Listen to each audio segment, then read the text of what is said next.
бүгін біз үй жағдайында тез дайындалатын өте дәмді кекс дайындайтын боламыз. Әуелі құрғақ заттарды араластырып аламыз.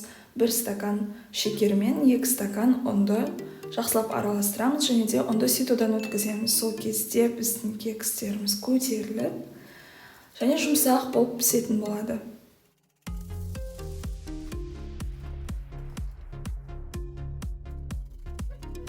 Шекер мен ұнды араластырып болғаннан кейін 10 грамм ванилинді дәмін келтіру үшін кекстің және де разрыхлитель теста қамыр қопсытқышты екеуін қосып тағы да осы құрғақ заттармен араластырамыз.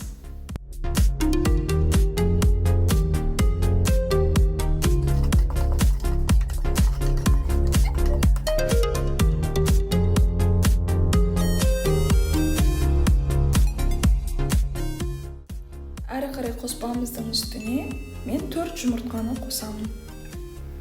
Сіз қалауыңызша қоссаңыз болады жұмыртқаны. Әрі қарай 1 кесе айран, ол 4 үлкен қасық болып шығады және 1 кесе қаймақ сметана қосамыз. Ол да үлкен қасықпен 4 қасықтай шығады.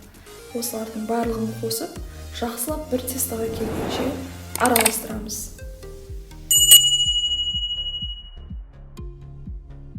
Егер қамырыңыз қою болып қалса, мен сияқты кішкене үстіне тағы да айран қосып жіберсеңіз болады.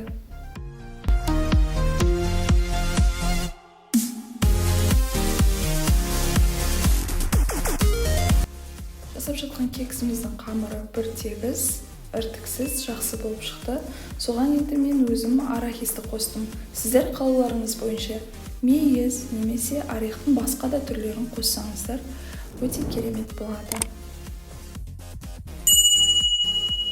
Менің қолымда осы силиконды формалар болғандықтан мен осыларға дайындаған тестамды салатын боламын. Сіздер қолдарыңызда бар кез келген формамен пісірсеңіздер болады.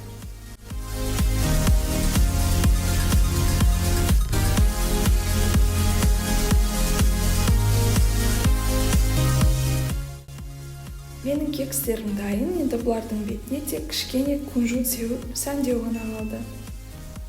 Кексімізді 180 градуста 20 минутқа қызып тұрған пешке жібереміз. Тамашалағандарыңызға рахмет. Менімен бірге болыңыздар. Каналыма подписаться етіп, лайк басып қойыңыздар.